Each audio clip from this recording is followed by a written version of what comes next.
नमो सिद्धाणं नमो आयर्याणं नमो वज्रायाणं नमो लोये सव्यसाहुणं वन्दे तु सव्यसिद्धे ध्रुवमचलमणोवमं गदिं पते वोचामि समय पाहुड़े मिणमो सुध केवली भणिदं नमः समय साराय स्वानुभूत्या चकासते चित्स्वभावाय भावाय सर्वभावान्तरच्छिदे जिन स्वानुभूति से खिरी मम स्वानुभूति मदिगिरि श्री विमल धारा जैन श्रुत आनंद अमृत से भरी समता प्रवाह बहावती रागादि विकल्प तोरी के माँ सरस्वती प्रतिभाव वंदन दृष्टि निज में जोड़ी के दृष्टि निज में जोड़ी के। ग्रंथाधिराज समय सारजी है, सरस्वती है और भाव वंदन है। दृष्टि को निज में जोड़कर जब दृष्टि अपने निज स्वभाव के साथ में जुड़ती है तब भाव वंदन होता है, माने अनुभूति पूर्वक सच्चा वंदन होता है। जब जब हम वंदन करते हैं तो देहाश्रित वंदन को कोई स्थान प्राप्त नहीं है हमारे यहाँ जनागम में। देह की दृष्टि हटे और चैतन्य की दृष्टि हो। जब दृष्टि स्वभाव सन्मुख हो, जब दृष्टि अपने स्वभाव की तरफ झुके तो उसे कहा जाता है वंदन। वो होता है भाव वंदन और उसमें आनंद के अंकुरित फूट पड़ते हैं इस चैतन्य के प्रदेशों में। इस आत्म तत्व के प्रदेश प्रदेश में आनंद की अनुभूति की लहर उठती है और इस संबंध में यह कुंद कुंदाचार्य देव की गाथाएं ये सबसे बड़ी प्रबल निमित्त हैं। पहली गाथा में सिद्धों को वंदन, दूसरी गाथा में स्वसमय पर समय की चर्चा, तीसरी गाथा में समय माने वस्तु सुंदरता की चर्चा, चौथी गाथा में बतला दिया इतिहास।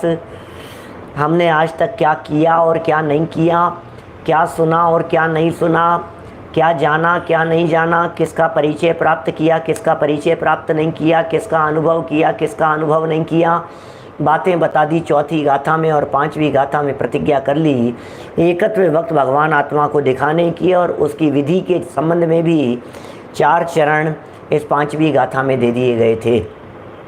फिर छठी गाथा में आकर प्रमत्त और अप्रमत्त से रहित उस ज्ञायक भाव को दिखाना शुरू कर दिया। छठी गाथा की चर्चा कल तक हम आपके बीच में कर चुके थे। मैं बहुत संक्षेप में भी एक लाइन में कहूँ तो मैं ये कह सकता हूँ कि यह छठी गाथा पर्याय मात्र से पार बताने वाली गाथा थी। ये वो गाथा है छठी गाथा जिसमें ज्ञायक भगवान आत्मा को या ज्ञायक तत्व को या ज्ञायक को पर्याय मात्र से पार बताया गया है। पर्यायों से परे है मेरा यह ज्ञायक तत्व, पर्याय मात्र से पार है मेरा यह ज्ञायक तत्व। ये बात छठी गाथा के अंतर्गत कही गई है। अब 7वीं गाथा में एक स्टेप और आगे चल कर के बात करेंगे। इससे पहले कि हम 7वीं गाथा को पढ़ें, हम 7वीं गाथा की उत्थानिका यहाँ देखते हैं। पेज नंबर 23 निकालिए, 23 नंबर पेज। अगली गाथा में मिल गया आपको 23 नंबर पेज पर बीच में। अगली गाथा में छठी पूरी हो जाने के बाद में, वैसे सच कहूँ क्या गाथा पूरी होती नहीं है। छठी गाथा कब पूरी होगी? छठी गाथा तब पूरी होगी जब गायक अनुभूति में आएगा। छठी गाथा तब पूरी होगी जब उपासित होता हुआ ज्ञायक भाव, ये शब्द के प्रयोग किए थे ना, वो तो हुआ ही नहीं। तो बोले गाथा पूरी हो गई क्या? अब गाथा क्या पूरी हो गई? गाथा का वाचन पूरा हुआ है, गाथा तो पूरा होती ही नहीं है। सच में ये गाथा तो तब पूरी होगी जब वंदित्व सर्व सिद्धे, जब सिद्धों के पास में पहुंच जाएंगे तब ये गाथाएं पूरी होगी। इसलिए यहाँ गाथा पूरी नहीं कर रहे हैं अपन, हम तो यहाँ उन गाथाओं के मर्म जानने का प्रयत्न कर रहे हैं। बस मर्म ज्ञान का विषय बने, इतना सा प्रयत्न कर रहे हैं। लेकिन कल एक बहुत सुंदर बात आपको ध्यान होगा, हमने पढ़ी थी, इसका लाभ कब प्राप्त होगा? जब ये जीव उस रूप परिणमित हो जाएगा, जब वो ज्ञायक भाव इस जीव के श्रद्धा ज्ञान चारित्र का विषय बनेगा, तभी इसे लाभ प्राप्त होगा। अदरवाइज कोई लाभ प्राप्त होने वाला नहीं है। खूब पढ़ लिया, खूब सुन लिया, काफ़ी दिन सुन लिए हमने इस छठी गाथा के विषय को, लेकिन बोले कुछ भी लाभ प्राप्त नहीं होगा। लाभ कब प्राप्त होगा? जब ये श्रद्धा ज्ञान चारित्र का विषय बन जाए, तभी आनंद की कणिका जागृत होगी, तभी मोक्ष मार्ग शुरू होगा, तभी मिथ्यात्व ग्रंथि का भेदन होगा। इसे आंतरिक क्रांति कहते हैं। मिथ्यात्व में जब भूचाल आ जाएगा तब जाके काम होगा। चलिए, लेकिन फिर भी शब्दात्मक रूप से हमने इस छठी गाथा को पढ़ लिया था।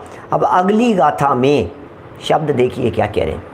अगली गाथा में आचार्य देव ज्ञान दर्शन चारित्र गुणों के भेद को, ज्ञान दर्शन चारित्र गुणों के भेद को भी व्यवहार उत्पादक होने से अशुद्धि बताकर निषेध करने वाले हैं।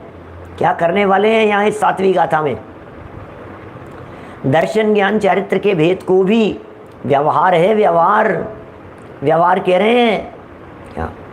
व्यवहार उत्पादक, व्यवहार को उत्पन्न करने वाले, ये व्यवहार उत्पादक बताकर, अशुद्धि बताकर, व्यवहार के उत्पादक हैं ये दर्शन ज्ञान चारित्र के भेद, और ये अशुद्धि है, इसका निषेध करने वाले हैं। कहाँ पहुँचा रहे हैं भाई साहब? ये कुंद कुंदाचार्य देव कौन से लेवल पर पहुँचा रहे हैं? ये कितनी ऊंचाई पर हमें पहुँचा रहे हैं? ये गाथा कितनी ऊंचाई से बात करती है, जरा इसे देखिए। इस गाथा की हाइट देखिए आप, कितनी हाइट की बात कर रहे हैं। ये आपके दुनिया के जितने भी बड़े बड़े हाइट वाले स्थान हैं, बुर्ज खलीफा और न मालूम क्या क्या, आईफिल टावर और जो भी आप कहें, कनाडा में मुकेश जी भाई साहब आपका CN टावर है, शिकागो में भाई साहब आपका वेस्ट टावर, कहाँ कहाँ की बात करो आप। अरे सुनो तो सही भाई, ये जिस हाइट की बात कर रहे हैं वो हाइट बाहर की नहीं है, अंदर की है। वो हाइट परिणामों की है, वो हाइट विकल्पातीत होने के लिए है। वो कौन सी हाइट की बात कर रहे हैं? बोले वो शुद्ध अशुद्धि है ये भी, दर्शन ज्ञान चारित्र की भी, क्योंकि अनुभव के काल में गुण भेद भी नजर नहीं आता। वो प्रसिद्ध उदाहरण हमारा कौन सा? पंखे का। नजर नहीं आते अनुभव के काल में, अनुभव के काल में गुण भेद नजर नहीं आते, अनुभव के काल में भेद नहीं दिखाई देते। अरे भेद दिखाई देंगे तो अनुभव नहीं है, और अनुभव है तो भेद नहीं है। निकाल करके बाहर फेंकना नहीं है, दृष्टि में से करना है ओझल, निगाह में नहीं आवे, भेद दिखे नहीं। सारे झगड़े भेद में खड़े होते हैं। यहाँ तो अभेद और अखंडता की बात करते हैं भाई साहब, क्या अखंडता की बात कर रहे हैं। मैं अखंड तत्व हूँ, खंड खंड नहीं। स्वाद खंड खंड का नहीं लिया जाता है, स्वाद जब आता है तो अखंड का आता है। यहाँ अखंड वस्तु की बात कर रहे हैं। अनुभव के काल में, स्वाद लेते समय अनुभव के काल में गुण भेद नजर नहीं आते, नजर ही नहीं आते हैं गुण भेद अनुभव के काल में। डॉक्टर मनीष जी साहब सिडनी वाले, बोलो, ये अनुभव के काल में गुण भेद नजर नहीं आते, भेद नहीं दिखाई देंगे अनुभव के काल में। अरे खीर खाते समय खीर के भेद नजर नहीं आते। यदि खीर के भेद नजर आ रहे हैं तो फिर खीर का अनुभव नहीं होगा।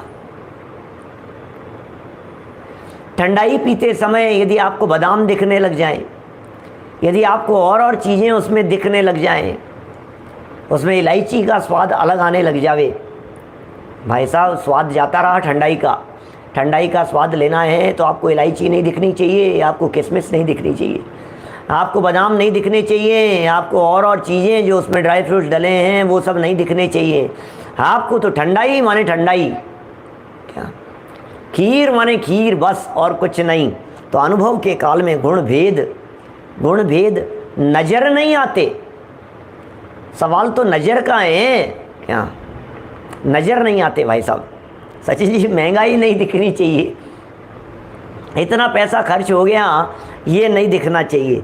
अनुभव के काल में ज्ञायक भाव जैसा नज़र आता है, अनुभव के काल में कैसा नज़र आएगा वो ज्ञायक भाव जैसा नज़र आता है, परम शुद्ध निश्चय का विषयभूत वही ज्ञायक भाव शुद्ध कहलाता है।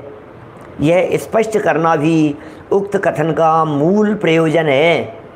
गुण भेद से पार कह करके कहना चाह रहे हैं अनुभव के काल में कैसा भगवान आत्मा आएगा उसकी चर्चा चल रही है। अनुभूति के विषय आत्म तत्व की चर्चा चल रही है, दृष्टि के विषय आत्म तत्व की चर्चा चल रही है। यहाँ जो चर्चा चल रही है, यहाँ जो बात बतलाई जा रही है, यह परम शुद्ध निश्चय नय का विषय है, परम शुद्ध निश्चय नय का विषय है। भावेश जी साहब, ये परम शुद्ध निश्चय नय का विषय क्या होता है? ये परम शुद्ध निश्चय नय, बोले ये एक दृष्टि है परम शुद्ध निश्चय नय, ये निगाहें परम शुद्ध निश्चय नय। परम शुद्ध निश्चय नय एक प्रकार का चश्मा है। परम शुद्ध निश्चय नय की दृष्टि से गुण भेद नहीं दिखाई देते, पर्यायों के भेद नहीं दिखाई देते, और ये सर्व प्रकार के भेदों से रहित अभेद अखंड ज्ञायक आत्म तत्व दिखाई देता है। ये उसकी चर्चा चल रही है। परम शुद्ध निश्चय नय का विषयभूत यही ज्ञायक भाव शुद्ध कहलाता है। इसका मतलब ज्ञायक तो ज्ञायक है। जो बात पीछे कही थी वो कह रहे हैं ज्ञायक तो ज्ञायक है। आइए जैन साहब, पर्यायों से पार और गुण भेदों से भिन्न अभेद अखंड वस्तु, क्या अभेद भी और अखंड भी, पर्याय भी बाहर और गुण भेद भी बाहर, ऐसी जो वस्तु है वो परम शुद्ध निश्चय नय। नय माने होता है दृष्टि, और शुद्ध तो है ही लेकिन परम शुद्ध है। यह स्पष्ट करना इस कथन का मूल प्रयोजन है। यह बात आगामी गाथा में कह रहे हैं। माने भूमिका बना दी, हम क्या कहने वाले हैं, हम क्या कह रहे हैं, क्या कहने वाले हैं, उस बात को यहाँ दिखा दिया। प्रकाश जी चावड़ा साहब सूरत वाले, देखो क्या कह रहे हैं। अब यहाँ प्रश्न उपस्थित होता है। क्या बात है यार, ये बात तो पीछे सब समझा दिए थे, अभी दोबारा क्या कहना चाह रहे हैं। हाँ। अब यहाँ प्रश्न उपस्थित होता है कि पर के साथ का ज्ञेय ज्ञायक संबंध भी जब व्यवहार होने से अशुद्धि का जनक है। पॉइंट नोट करने योग्य है। ये तो छठी गाथा की बात कह रहे हैं। छठी गाथा में जो पढ़ा था, प्रश्न तो वहीं से करेंगे ना, हम प्रश्न कहाँ से करेंगे बतलाइए। हमको आचार्य देव आपने जो पढ़ाया है वहाँ से हमें प्रश्न खड़ा हो रहा है कि क्या पढ़ाया है आपको, कि अभी यह पढ़ाया है अभी कि जो ज्ञेय ज्ञायक भाव था, ज्ञायक भाव पर को जानने की अपेक्षा से ज्ञायक है, यह कहना भी अशुद्धि है, क्योंकि इसमें पर की विवक्षा आ जाती है। तो जब ज्ञेय ज्ञायक भाव को अशुद्धि कह करके पुकारा गया है, ज्ञेय ज्ञायक भाव को अशुद्धि का जनक कहा है, तो फिर जो विकल्पों को उत्पन्न करने वाले गुण भेद हैं वे भी अशुद्धि के जनक ही होंगे ना। मानो ये शिष्य कह रहा है, जब ज्ञान का विषय बनने वाले ज्ञेयों से भी अशुद्धि हो जाती है, क्या ज्ञान का विषय बनने वाले ज्ञेयों से भी ज्ञान और ज्ञेय का भेद होने से अशुद्धि हो जाती है, तो फिर जब विकल्प खड़े हो गए तो आनंद कैसे आएगा? विकल्पों के रहते हुए आनंद नहीं आ सकता। क्या विकल्पों के रहते हुए आनंद की उत्पत्ति नहीं हो सकती? भाई पंकज शास्त्री खड़ेरी वाले क्या कह रहे हैं, बोलो। विकल्प उत्पादक विकल्प खड़ा हो गया भाई साहब। अरे सुनिए, दुनिया का कोई विषय ऐसा नहीं है जिस विषय का आनंद लेना हो और विकल्पों के साथ में लिया जा सके। क्या बैठ करके दाल बाटी खा रहे थे क्या, और दाल बाटी खाते खाते चेहरा हम देख रहे थे, हमें लग रहा था यार ये बाटी इतनी शौक से खाते थे, इनका चेहरा कुछ अलग प्रकार का दिखाई दे रहा है। इसका मतलब ये बाटी का स्वाद नहीं ले रहे हैं। कि क्या बातें, खा नहीं रहे हो क्या आप? कि नहीं खा रहा हूँ। कि नहीं कुछ बातें, मज़ा नहीं आया क्या? कि हाँ नहीं ठीक है। कि क्या हुआ? दिमाग में कुछ और चल रहा है। दिमाग में यदि कुछ और चल रहा है, विकल्प यदि किसी बात के और चल रहे हैं, तो इसका मतलब ये आप नियम से मान करके चलिए आनंद नहीं आएगा। जहाँ विकल्प है वहाँ आनंद नहीं है, जहाँ आनंद है वहाँ विकल्प नहीं होगा। क्या देखो क्या हो गया, विकल्प उत्पादक गुण भेद भी व्यवहार होने से अशुद्धि का ही जनक है। विकल्प आनंद में स्खलन उत्पन्न करने वाला होता है। सलील जी भाई साहब, विकल्प आनंद में बाधा उत्पन्न करने वाला होता है। विकल्पों में बाधा खड़ी हो जाती है। अरे जब आप किसी चीज़ का निर्णय करते हैं तो अंतिम वाक्य आपका यही होता है, अब विकल्प मत करो। क्या आप क्या करते हैं बोलिए? बाज़ार से जब कोई वस्तु खरीद करके लाने की बात होती है तो आप क्या करते हैं? 10 दुकानों पर देखते हैं, एक दुकान पर 10 चीज़ें फैला करके देखते हैं, बिखेर करके देखते हैं, ये नहीं ये। क्या और फिर जब हम किसी एक वस्तु का निर्णय कर रहे होते हैं कि चलो ये ले लेते हैं, और ऐसा कहकर बिलिंग काउंटर पर पहुँचे, क्या बिल जहाँ बन रहा है, जहाँ पेमेंट करना है, उस काउंटर पर पहुँचे, बहुत मशक्क़त करने के बाद में उस वस्तु को लेकर के, और फिर वहाँ पहुँचने के बाद अब दिमाग में ये आ रहा है यार ये नहीं, वही ले लें क्या, वही कर लें क्या? तो फिर बगल में खड़ा हुआ व्यक्ति कहता है यार बहुत हो गया, देखो 4 घंटे से पच रहे हैं अपन, अब बहुत हो गया, अब विकल्प मत करो बस अब। और बिल बनने के बाद भी यदि कदाचित विकल्प आवे, क्या कदाचित बिल बनने के बाद विकल्प करे, तब तो लोग कहेंगे मूर्ख पागल है क्या यार, हो गया बस, अब दिमाग मत लगा, अब खरीद लिया है बस, अब पेमेंट कर दिया है, अब विकल्प करना अब विकल्प की ज़रूरत नहीं है, अब यहाँ विकल्प नहीं होने चाहिए कुछ भी। इसका मतलब वो विकल्प पीड़ा उत्पन्न करेगा, वो विकल्प खाएगा आपको, नहीं होने चाहिए विकल्प। सुरेंद्र जी बाबू जी साहब, अब विकल्प मत कीजिए, अब जो हो गया सो हो गया बस, कोई बात नहीं। पुत्र के लिए लड़की देख रहे थे और बहुत लड़कियां देखी, और अब क्या कह रहे हैं, अब सगाई हो गई, बोले अब विकल्प नहीं, बस ख़त्म। विकल्प जहाँ हो जाएंगे वहाँ आनंद नहीं आएगा। ये बात ऐसा कह रहे हैं, अशुद्धि का जनक होगा। ऐसी स्थिति में अब प्रश्न तो ये है कि ऐसी स्थिति में ज्ञान है, आत्मा में ज्ञान है, दर्शन है, चारित्र है, ऐसा कहना भी क्या असत्यार्थ होगा? क्योंकि ये विकल्प उत्पादक है, ये व्यवहार उत्पादक है। आत्मा में ज्ञान है, दर्शन है, चारित्र है, ये भेदों को जन्म देने वाला है, ये विकल्पों को जन्म देने वाला है। तो प्रश्न है हमारा ये कि क्या यह भी व्यवहार है क्या? और यदि ये व्यवहार है क्या, केसरी मल जी साहब सोनागिरी जी वाले क्या कह रहे हैं बोलो?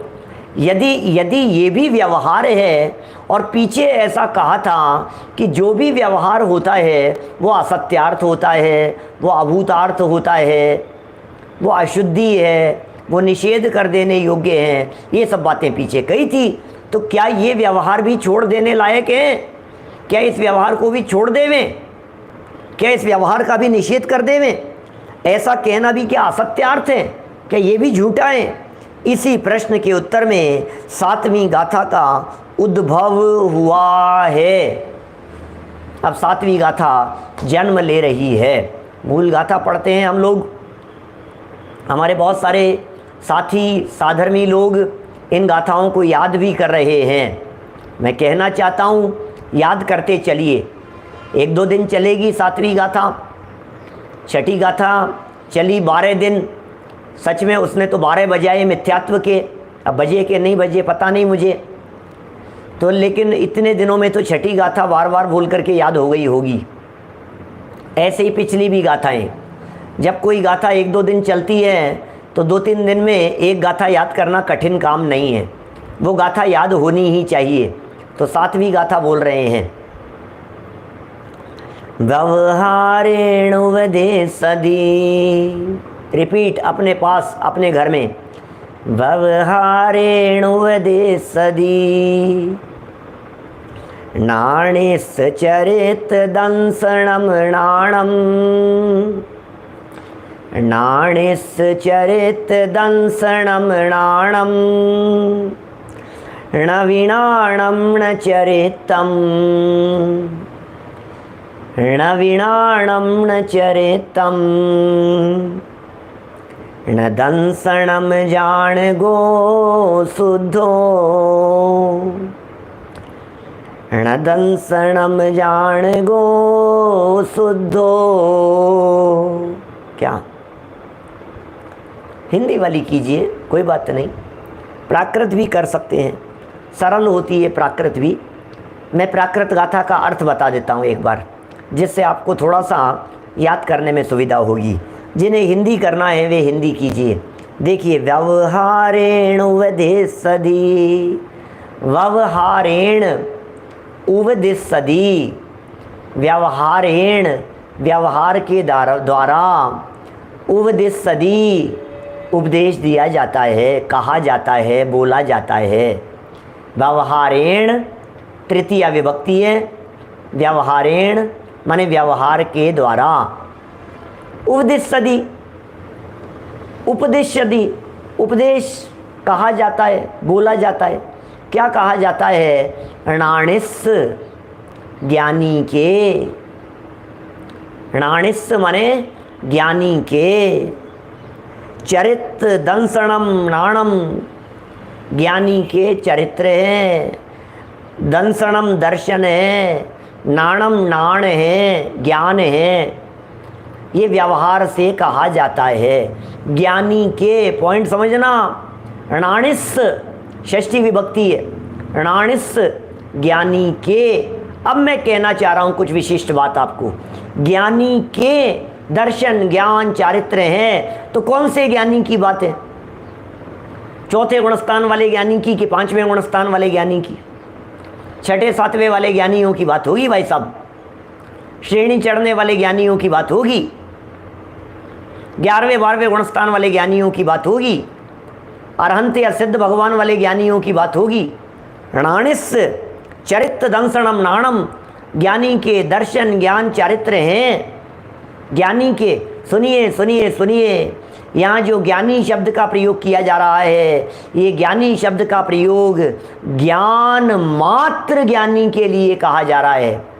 फोर्थ भी नहीं, सभी ज्ञानियों की भी नहीं, चौथे वाले नहीं, सभी ज्ञानियों की नहीं।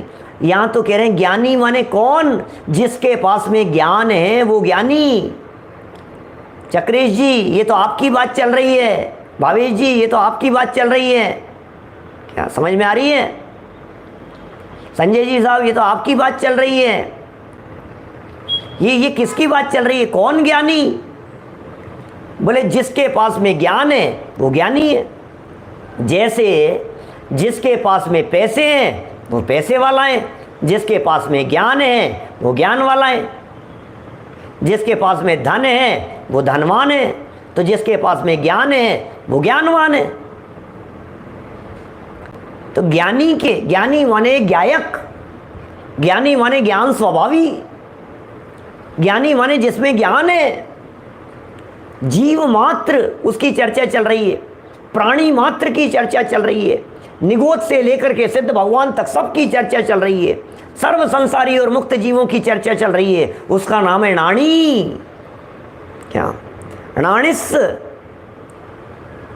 आत्मा, उसके दर्शन ज्ञान चारित्र हैं। बोले व्यवहारेण उपदिशति, व्यवहारेण उपदिशति नाणिस चरित दंसनम नाणम। माने इस आत्मा में दर्शन है, ज्ञान है, चारित्र है। बोले व्यवहार से कहा जाता है। माने आत्मा में आपको ज्ञान दिख रहा है तो व्यवहार से, आत्मा में आपको दर्शन दिख रहा है, बोले व्यवहार से, आत्मा में आपको चारित्र दिख रहा है, बोले व्यवहार से, आत्मा में आपको गुण भेद दिखाई दे रहे हैं, बोले व्यवहार से। बोले भेद देखना ये व्यवहार है, ये व्यवहार है। णवीणाणम ण चरितम, णवीणाणम, णवी णवी नहीं है, णाणम ज्ञान, णवीणाणम ण चरितम, ण दंसनम दंसन भी नहीं है, जाणगो शुद्धो। जाणगो कौन है? क्या? जाणगो माने गायक, शुद्धो माने शुद्ध है, गायक तो शुद्ध है, उसमें दर्शन ज्ञान चारित्र के भेद नहीं है। ये निश्चय से है, ये परमार्थ से है। क्या? माने व्यवहार नय से ज्ञानी में, माने आत्मा में, माने गायक स्वभावी आत्मा में, माने चैतन्य आत्म तत्व में व्यवहार नय से दर्शन ज्ञान चारित्र के भेद किए जाते हैं। परंतु निश्चय नय से यदि देखा जाए तो उस गायक में दर्शन नहीं है, ज्ञान नहीं है, चारित्र नहीं है। महाराज क्या बात कर रहे हो आप? आत्मा में ज्ञान दर्शन चारित्र नहीं है? कैसी बात कर रहे हैं? आत्मा में ज्ञान नहीं है कि नहीं है? अरे भगवान क्या बात कह रहे हो आप? हे भगवान, आत्मा में ज्ञान नहीं है? अरे आत्मा की तो परिभाषा ही यही है। आप लोग आत्मा की परिभाषा जानते हैं कि नहीं जानते हैं? आत्मा किसे कहते हैं? आत्मा किसे कहते हैं? आत्मा की परिभाषा स्वाध्यायी वर्ग है सभी लोग, और यदि नहीं जानते हो तो मैं कहना चाहता हूँ बालबोध पाठमाला से मेरे सारे प्रवचन सुनिए, क्रम से सुनिए, एक के बाद एक सुनिए, स्टेप बाय स्टेप सुनिए, तो आपको समझ में आएंगे ये सारे विषय, इनकी परिभाषाएं समझ में आएंगी, विषय समझ में आएंगे। आत्मा किसे कहते हैं? आत्मा की भी कोई परिभाषा होती है क्या? उल्लास भाई, आत्मा की भी क्या परिभाषा होगी?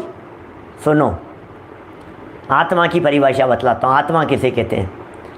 ज्ञान स्वभावी जीव तत्व को आत्मा कहते हैं।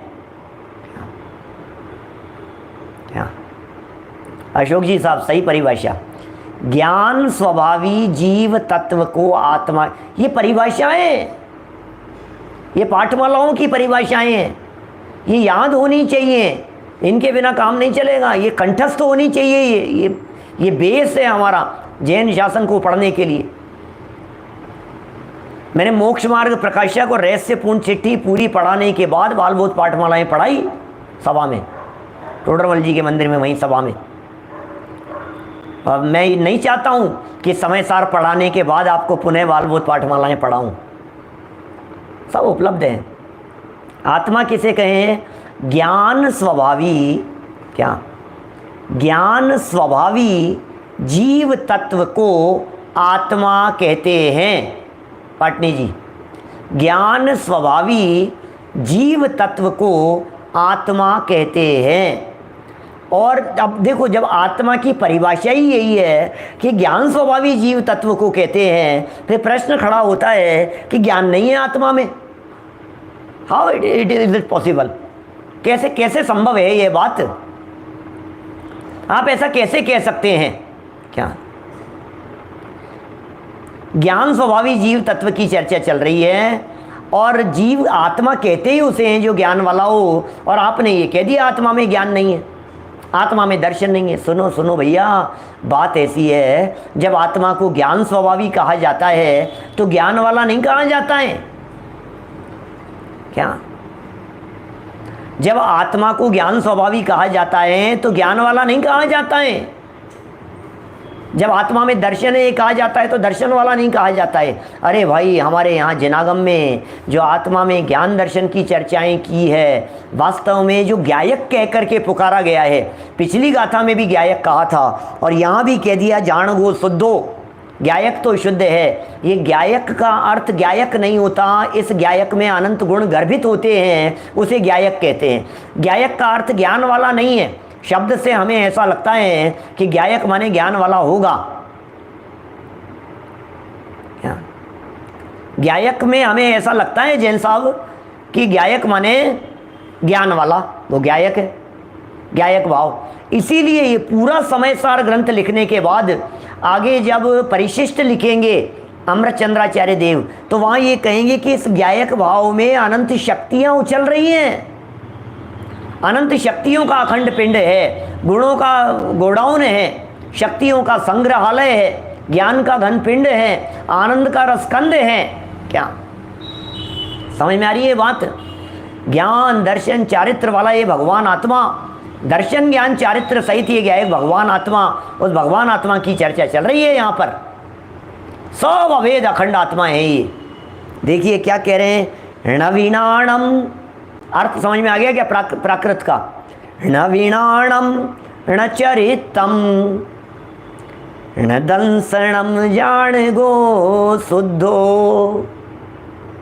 पद्यानुवाद पढ़ते हैं। देखिए इसका पद्यानुवाद इस प्रकार है, दृग ज्ञान चारित्र जीव के हैं, यह कहाँ व्यवहार से, ना ज्ञान दर्शन चरण ज्ञायक शुद्ध है परमार्थ से। आदिश जी भाई साहब दिल्ली से क्या कह रहे हैं बोलो? ना ज्ञान ना दर्शन ना चरण, अरे ज्ञायक तो शुद्ध है, तो ज्ञायक की शुद्धता में ज्ञान दर्शन चारित्र का भेद भी निषेध कर देने योग्य है, ये कह रहे हैं। समझ में आ रही है क्या बात? आत्मा की परिभाषा सामने से पूछ रहे हैं, उपयोग स्वरूप द्रव्य को आत्मा कहते हैं, ये सही है क्या?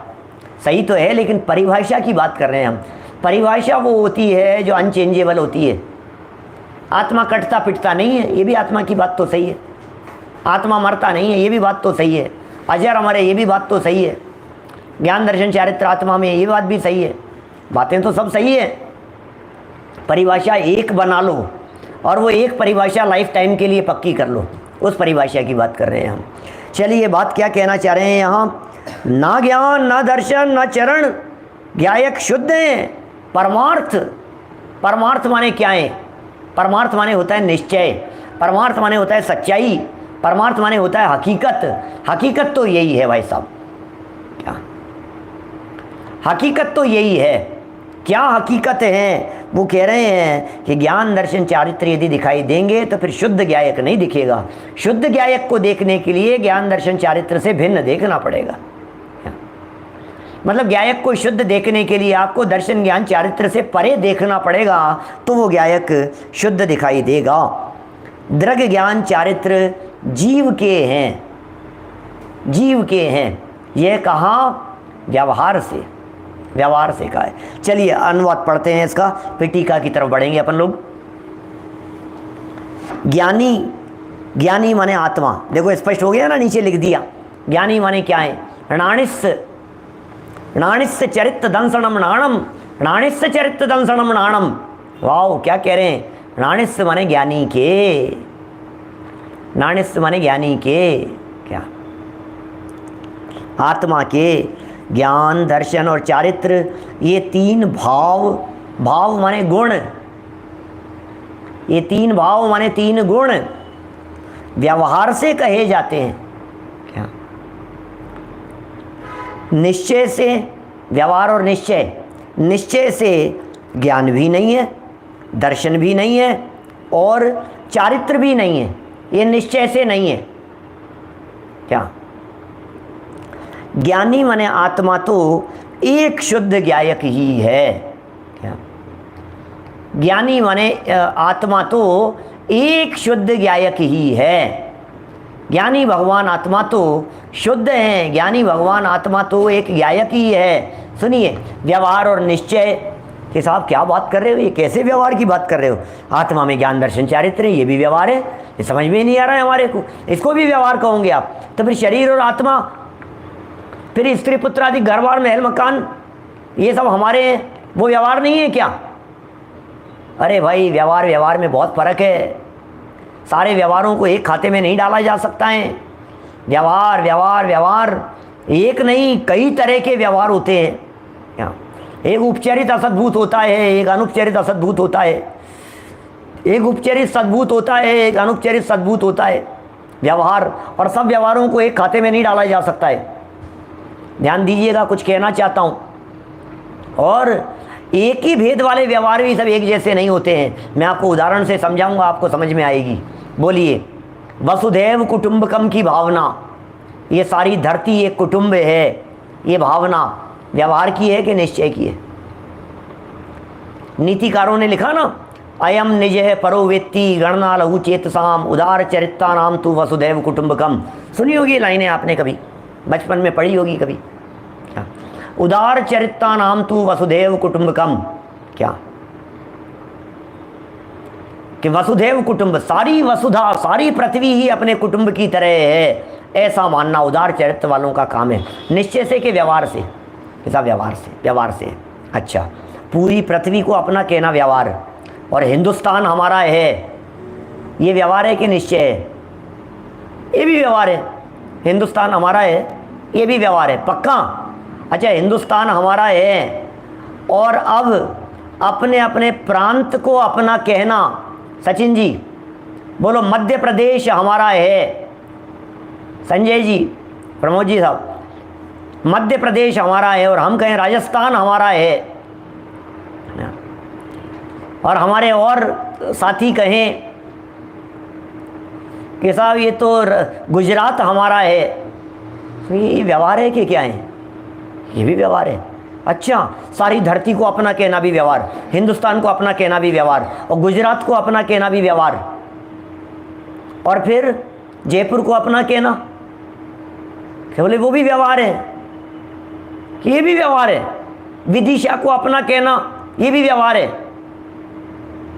कैसी बात कर रहे हो आप कि हाँ अब फिर और आगे चलो कि नहीं नहीं हम तो जौहरी बाजार में रहते हैं, नहीं नहीं हम तो इस कॉलोनी में रहते हैं, फिर कॉलोनी को अपना कहना वो भी व्यवहार है। फिर अपना मकान नंबर, इस मकान में रहते हैं, ये हमारा है। निर्मल चंद जी साहब, ये मकान हमारा है। कौन सी जगह? बोले शाही बाग में रहते हैं हम तो, ये हमारा है। अच्छा, ये आपका हो गया है। फिर और आगे चलो कि नहीं ये मकान नहीं, इस पूरे मकान में ये फ्लोर हमारी है, ये फ्लैट हमारा है, ये कमरा हमारा है, ये रूम हमारा है, ये बेडरूम हमारा है, ये बेड हमारा है। ये सब व्यवहार नहीं है क्या? जैसे आप व्यवहार से कह रहे हो कि ये मकान हमारा है, क्या उसी तरह से पड़ोसी का मकान भी आपका है? दोनों ही व्यवहार हैं, लेकिन व्यवहार व्यवहार में जमीन आसमान का अंतर है ना। जैसे ये मकान हमारा है, जिसकी रजिस्ट्री हमारे नाम है, उसी तरह से क्या Pakistan, America, Bangladesh, Australia, Africa, Nepal, Bhutan, ये सब भी हमारे हैं, उसी तरह से हमारे हैं, जबकि हैं दोनों व्यवहार। तो हम ये कहना चाह रहे हैं, व्यवहार व्यवहार बहुत तरह का होता है भाई साहब। व्यवहार में बहुत तरह के भेद हैं, व्यवहार में बहुत फर्क है। सब व्यवहार होते हुए भी सब व्यवहार को एक खाते में नहीं डाला जा सकता है। अब सुनिए, यहाँ जो व्यवहार कह रहे हैं, ये कह रहे हैं इसमें भी भेद डाल देना भी व्यवहार है। ये कौन से लेवल का व्यवहार हो गया कि आत्मा में ज्ञान दर्शन चारित्र के भेद डाल दिए, ये भी व्यवहार है। गोपाल जी भाई साहब बोलो, आत्मा में ज्ञान दर्शन चारित्र के भेद डाल दिए हैं, ये कौन से लेवल का व्यवहार हो गया? लेकिन वैसा व्यवहार नहीं है कि जैसे हम हमारे भाई साहब के बच्चों को भी अपना बच्चा कह देते हैं, उसी तरह से व्यवहार से नहीं, अपने ही है भाई साहब। क्या पड़ोसी के बच्चों को भी, अरे तो अपने ही घर का बच्चा है, अपने ही घर का बच्चा है, तो तुम्हारे घर का बच्चा है तो तुम्हारी प्रॉपर्टी में से कितना हिस्सा मिलेगा इसको? घर का बच्चा है, सब घर का बच्चा है। अरे ये बार अपने तो हैं, क्या हो गया? पड़ोसी के बच्चे हैं, अपने ही हैं भाई साहब। आपकी प्रॉपर्टी में से कितना शेयर मिलेगा इसको? कि कुछ नहीं मिलेगा, जीरो। तो फिर कह रहे थे आप इस तरह का व्यवहार, पड़ोसी को अपने कहने जैसे व्यवहार जैसा नहीं है, वो तो झूठा ही है। लेकिन यहाँ जिस व्यवहार की चर्चा चल रही है, ये ज्ञान दर्शन चारित्र वाले व्यवहार की चर्चा चल रही है। ये अलग प्रकार का व्यवहार है। देखिए बातें क्या कही जा रही है। व्यवहार से कहा जाता है और निश्चय से शुद्ध, इसका मतलब जिसे शुद्ध कहा जा रहा है, इस शुद्धता में, जिसे निश्चय से शुद्ध कहा जा रहा है, इस शुद्धता में भेदों को कोई स्थान नहीं है। भेद दिखे और खोटा, बस खत्म। भेद क्यों देख रहे हो आप? ये भेद विवाद उत्पन्न करने वाले होते हैं, ये भेद झगड़ा उत्पन्न करने वाले होते हैं। आप सोचिए जरा, आप यदि अपने घर में भी इस तरह की बात कह देवे कि ये हमारी वाइफ का रूम है और ये हमारा रूम है, तो झगड़े हो जाएंगे। ये भेद कैसे कर दिया आपने? ये भेद करना ठीक नहीं है। आप सोचिए जरा, पुराना उदाहरण है, दो भाई थे, अखंडता थी, यूनिटी थी, उनमें संगठन था, एक साथ एक घर में रहते थे, एक बिजनेस था, एक घर था, एक परिवार था, एक चूल्हे में रोटियां बनती थी, और बरसों से लोग उनके संगठन को तोड़ने का प्रयत्न करते थे, लेकिन वे टूटते नहीं थे, इतना उनमें आपस में संगठन था। एक दिन उन दो में से एक भाई, छोटा भाई, आम लेकर के आया बाजार से। सामने आम लेकर के आया और सामने दिख रहे हैं दो व्यक्ति, दो बच्चे। एक बच्चा अपना है जो छोटा है, और एक बच्चा भाई साहब का है, बड़े भाई साहब का, वो बड़ा है। दो बच्चे सामने दिख रहे हैं। आम लेकर के आया है, क्या बाजार से लाया था, थैली अंदर किचन में रखने के बाद, बैग अंदर किचन में रखने के बाद, दो आम लेकर के बाहर निकला और सामने से दो बच्चे दौड़ते हुए आ रहे हैं। एक अपना बच्चा है, एक भाई साहब का बच्चा है, ठीक है ना, और ये दो आम हाथ में है। इसमें छोटा आम है और इस हाथ में बड़ा आम है। क्या इधर अपना बच्चा है, क्या वो छोटा है, इधर भाई साहब का बच्चा है, वो बड़ा है। इसमें बड़ा आम है, इसमें छोटा है। देते समय उसने ऐसे करके दे दिया कि भाई साहब के बच्चे को बड़ा आम दे देता हूँ, क्या, और अपने बच्चे को छोटा आम दिया। अच्छा किया कि नहीं किया देवीलाल जी साहब? भाई साहब के बच्चे को बड़ा आम दिया और अपने बच्चे को छोटा आम दिया। अच्छा किया ना? इसे बड़े भाई साहब देख रहे थे दूर से, अच्छा किया सब कह रहे हैं, लेकिन बड़े भाई साहब आए, उन्होंने इस दृश्य को देखा और उन्होंने अपने छोटे भाई से कहा कि भाई दिन में बैठ लेते हैं अपन। कि क्या हुआ भाई साहब? बोले नहीं, अब बंटवारा करना है अपने को। कि क्या कह रहे हो आप, कैसी बात कह रहे हो? कि नहीं बस अब नहीं चलेगी, अब अपने को साथ में नहीं रहना है, अब बराबर अपन बंटवारा कर लेते हैं, अलग अलग हो जाते हैं। कि हुआ क्या ये तो बतलाओ। क्या कि तेरे मन में ये फर्क कैसे आ गया कि ये मेरा बच्चा है और ये भाई साहब का बच्चा है? तेरे मन में ये जो फर्क आ गया है ना कि इसे छोटा और इसे बड़ा, ये मन में जो भेद खड़ा हो गया है, बोले ये भेद विवाद करने वाला है, ये भेद बंटवारा करने वाला है, ये भेद टुकड़े करा देने वाला है। ये भेद यदि खड़ा हो गया है तो समझ लीजिए आप अखंडता खंडित हो गई, अखंड आत्मा नहीं रहा। अब आत्मा अखंडित नहीं रहा, अरे अखंड भारत नहीं रहा, खंड खंड हो गए हैं, अब टुकड़े हो गए हैं भाई साहब।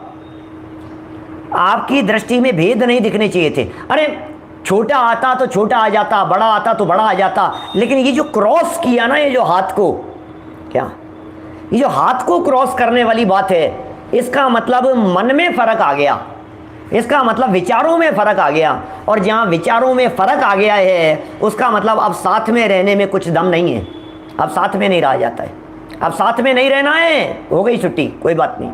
नहीं नहीं भाई साहब, ऐसी कोई बात नहीं है, मैंने तो ऐसा ही उसको बढ़ा रहे, उसको बड़ा और इसको छोटा का सवाल नहीं है। बात तो ये है, समझ में आ रही है बात? किसको क्या किया आपने कि साहब मैंने आत्मा में ज्ञान ही तो बताया है, कि ज्ञान बतलाया है, लेकिन तूने ज्ञान को अलग क्यों कर दिया, ये बता आत्मा से।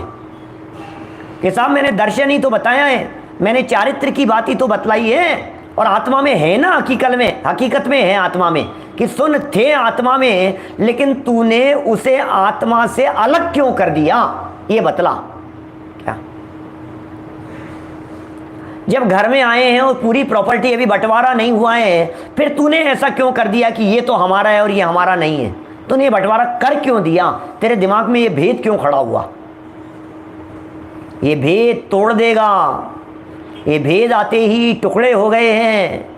यहाँ तो टुकड़ों का निषेध कर रहे हैं, आत्मा में टुकड़े नहीं, आत्मा में टुकड़े नहीं।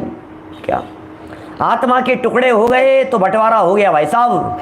करोड़पति व्यक्ति, सुमत जी भाई साहब ऐसा उदाहरण देते, करोड़पति व्यक्ति है और 4 बच्चे हैं मान लीजिए, और चारों बच्चे अपने आप को करोड़पति कहते हैं और करोड़पति अनुभव करते हैं, करोड़ की संपदा है, क्या करोड़ सब, और चारों बच्चों की बहुएं भी अपने आप को करोड़पति अनुभव करती है और करोड़पति कहती है। अब क्या करना है? बोले बंटवारा कर दो। बंटवारा कर दिया तो 25-25 लाख सबके हिस्से में आ गए, करोड़पति से लखपति रह गए सब। ये क्या हुआ? वही प्रॉपर्टी है, वही संपत्ति है, वही सब कुछ है। बंटवारा किया और कीमत घट गई, और बंटवारा नहीं किया और कीमत उसकी अखंड की कीमत है, खंड की कीमत नहीं है। ये बात यहां कह रहे हैं।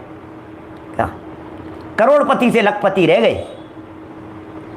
आप सोच लीजिए, ये जो आत्मा करोड़पति, अरे करोड़पति क्या करें, कहें ये तो अनंतपति है। क्या इस अनंतपति को आपने ज्ञान दर्शन चारित्र के टुकड़े करके खंड कर दिया। इस खंड में सारा आनंद धूल धूमिल हो गया, इसका सारा आनंद खत्म हो गया। कहाँ गया वो आनंद? बोले खत्म है। काहे का आनंद? कौन से आनंद की बात कर रहे हो आप? इसलिए आचार्य देव कह रहे हैं, भैया परमार्थ से यदि देखो, परमार्थ से यदि देखेंगे तो आत्मा में ज्ञान दर्शन चारित्र के भेद है कहाँ? दृष्टि भेद पर नहीं, दृष्टि अखंड पर। मैंने 2-3 दिन पहले आपको एक उदाहरण दिया था, छठी गाथा में चर्चा करते समय, नोट का ध्यान होगा आपको। नोट के टुकड़े टुकड़े हो गए, बोले कीमत खत्म। गंदा चलेगा, मुड़ा हुआ चलेगा, फोल्ड किया हुआ चलेगा, लेकिन टुकड़े टुकड़े वाला बोले अब नहीं चलेगा, अब मार्केट में नहीं चलेगा। टुकड़े कर दिए, खत्म हो गई बस अब कीमत। कीमत कब तक है? जब तक वो अखंड है तब तक कीमत है। जब खंड हो गए तो कीमत खत्म हो गई। यहाँ तो अभेद्य की बात चल रही है, यहाँ तो अखंड की बात चल रही है भाई साहब, अपनी कीमत की बात चल रही है। अपनी कीमत को कम मत होने देना, ये आचार्य देव कह रहे हैं। ये आचार्य देव मुझे मेरा वैभव बता रहे हैं। बोले वैभव को यदि खंड कर दिया तो फिर उस वैभव की कीमत खत्म हो जाएगी। निज विभव से 5वीं गाथा में कही थी, अपने वैभव की चर्चा की थी। अब ये अखंड अभेद की बात कर रहे हैं, ये उस अभेद अखंड को देखिए, ये कितनी सुंदर बात कही है। इसलिए परमार्थ से शुद्ध है ये। अशुद्धता बोले नहीं, अशुद्धता माने, अशुद्धता क्या है? विकल्प को अशुद्ध कहा गया है। ये विकल्प खड़े हो गए हैं, यही अशुद्धता है। ये विकल्प खड़े हो गए हैं, यही खतरनाक काम है। ये विकल्प खड़े हो गए हैं, आनंद गया। भोजन करते करते समय यदि घर गृहस्थी के विकल्प ख्याल में आ गए, बोले गया काम से, कुछ नहीं है, मर गया, खत्म हो गया भाई साहब काम। क्या गाथाएं हैं, एक एक गाथा, ये छठी और 7वीं, ये 2 गाथाओं का मर्म यदि हृदय में उतर जावे, बोले हो गया काम, पढ़ लिया समय सार। क्या संक्षिप्त रुचि वालों के लिए यद्यपि 12वीं गाथा तक चर्चा की है संक्षिप्त रुचि वालों के लिए, पहली से 12वीं तक, लेकिन क्या बताएं, आगे कुछ ऐसा नहीं और पीछे कुछ ऐसा था नहीं। छठी सातवीं मात्र ऐसी है गाथा, पढ़ लिया तो काम हो गया बस। अपने पास में आने की बात कर रहे हैं, अपने वैभव और अपनी संपत्ति को दिखाने की बात कर रहे हैं। पिछली गाथा और इस गाथा में जो फ़र्क है वो फ़र्क इतना सा मात्र है कि छठी गाथा में उसे पर्यायों से परे कहा था और सातवीं गाथा में इसे गुण भेद से परे कहा जा रहा है। यद्यपि आगे टीका में अमृतचंद्र स्वामी और गायक भाव प्रबोधिनी डॉक्टर साहब भी, भारिल जी भी इस बात को खोल रही हैं इस बात को कि आखिर गुण आत्मा में है ना, आखिर पर्याय आत्मा में है ना, तो फिर क्या दिक्कत है यदि पर्याय दिख गए और गुण दिख गए तो? बोले नहीं, दृष्टि भेद पर चले गई, ये सारा काम खत्म हो गया, और दृष्टि अभेद अखंड पर है, ये काम बराबर चल रहा है। तो इस तरह से अभेद अखंड वस्तु जो गायक भाव है, जो गायक की शुद्धता है, पर्याय और गुण भेद से परे जो शुद्धता है, वो शुद्धता किसी और की नहीं, वो शुद्धता मेरी शुद्धता है। ये दृष्टि के विषय स्वरूप भगवान आत्मा की चर्चा चल रही है। हम सब दृष्टि के विषयभूत इस भगवान आत्मा को जानें, पहचानें, उसका अनुभव करें, उसमें समा जाएं। इसी मंगल भावना से बात को यहीं विराम दे रहा हूँ। शेष चर्चा कल यथा समय दोपहर की सभा में मिलेंगे हम आपसे पंच परावर्तन की चर्चा करने के लिए। ठीक 2:30 बजे पंच परावर्तनों की चर्चा। रात्रि आज 8 बजे भी अलग नया टॉपिक शुरू हो रहा है, उसकी चर्चा करेंगे। अभिजनवाणी स्तुति। निज निधि निज में बताई, यह अनंत उपकार है, उसके लिए जिन वाणी माँ को वंदना शत बार है, वंदना शत बार है। 9 बार नमोकार मंत्र। नमो अरिहंताणम, नमो सिद्धाणम, नमो